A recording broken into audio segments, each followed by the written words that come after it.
Jika Pulau Jawa saja tidak dipilih oleh produsen BlackBerry untuk membangun pabriknya, bagaimana dengan wilayah lain di luar Pulau Jawa? Jangankan luar Jawa, bahkan infrastruktur di Pulau Jawa pun masih tertinggal daripada Malaysia, apalagi Singapura. Sebenarnya Indonesia sudah berusaha mengejar ketertinggalan dengan proyek MP3I atau Master Plan Percepatan dan Perluasan Pembangunan Ekonomi Indonesia. Tujuannya agar urat nadi perekonomian menyebar tidak hanya di Pulau Jawa, namun menyebar di Sumatera, Kalimantan, Sulawesi, Maluku, Papua, dan Nusa Tenggara.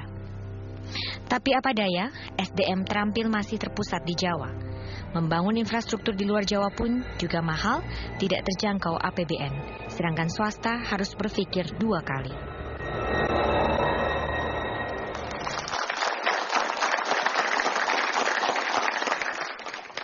Anda masih di Economic Challenge. Pak Rusdi, saya ingin melanjutkan tadi Pak Rusdi mengatakan bahwa apa yang dilakukan oleh Palu sendiri adalah bagaimana mempersiapkan apa yang menjadi inti atau kekuatan dari Palu sehingga kemudian kualitasnya membaik. Tadi persoalannya adalah kalau kemudian kita ingin melangkah lebih jauh, Pak, sejauh mana kesiapan infrastruktur yang ada di Palu sendiri?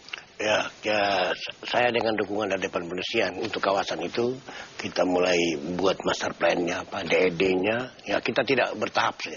Bertahap karena dengan kondisi keuangan kita, tapi kita yang penting bahwa yang kita buat bahwa tidak nanti satu saat terjadi kita sudah siap, tanah-tanah udah mahal, tanah-tanah udah nggak bisa lagi kita investor datang harus berurusan dengan masyarakat dengan segala macam. Oleh sebab itu semenjak masih tanahnya masih murah, pemerintah harus mulai membebaskan supaya satu saat nanti di saat kita sudah siap semuanya tanah tidak jadi problem kembali. Itu sudah dilakukan oleh iya sudah itu pemerintah Kota Palu.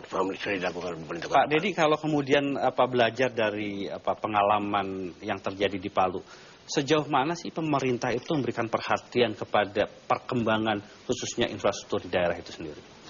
Terima kasih Pak Tommy. Memang saya sependapat bahwa saat ini pembangunan industri di luar Jawa itu masih terbatas. Karena ada 2 permasalahan. Yang pertama tadi adalah masalah infrastruktur. Kedua masalah SDM. Tapi jangan lupa Mas Tommy bahwa daya dukung Jawa itu makin lama itu makin terbatas. Ya. Sekarang aja air udah defisit. Ya. Nah, sehingga bagaimanapun mau dan tidak mau, suka dan tidak suka, kita harus mulai mengalihkan keluar ya, Jawa. Ini daerah-daerahnya Pak Dedi ya? Ya. Jadi Sumatera itu Semangke, Dumai. Dumai itu untuk sawit ya. Dan juga sebenarnya ada lagi Sibamban, itu adalah masalah karet Pak.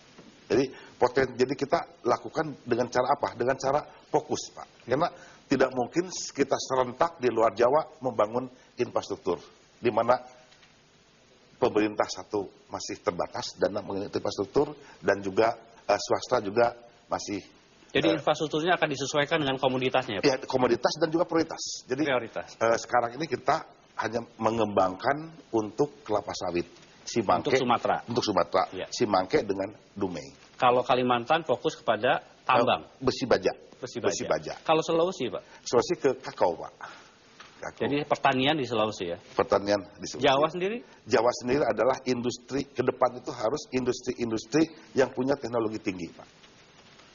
Nah, tapi jangan salah teman-teman di Jogja, di Kulon Progo itu punya potensi pasir besi yang banyak, maka akan dikembangkan besi baja di Kulon Progo Pak. Mas Inul, ya. Kalau kemudian mendengar penjelasan dari Pak Dedi, apa yang juga harus kita lakukan segera supaya apa yang jadi perencanaan itu bisa dirasakan bukan hanya tetap menjadi master plan? Setelah master plan urutannya Mas Tommy adalah action plan ya. Master plan itu adalah rencana induk, kemudian rencana kerja. Nah, rencana kerja itulah sekarang yang wajib segera diselesaikan untuk melakukannya pada 2012. 2011 sudah jalan ya.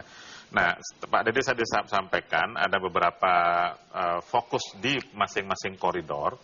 Tadi Semangke yang disebutkan itu integrated ya bentuknya rupanya.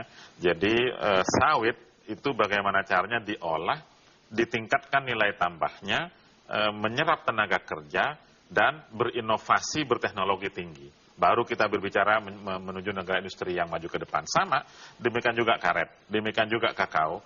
Jadi jangan hanya sekedar mengolah, hanya sekedar memproses sedikit, tapi dia wajib bernilai tambah tinggi. Jadi itulah yang perlu dipersiapkan tadi saya katakan rencana kerja. Setelah itu untuk mempersiapkan sumber daya manusia. Pak Wali Kota sudah sampaikan, Pak Dio sudah sampaikan, seperti apa kira-kira nanti sumber daya manusia yang dibutuhkan untuk mengantisipasi dan mengisi industrialisasi pada konsep MP3E.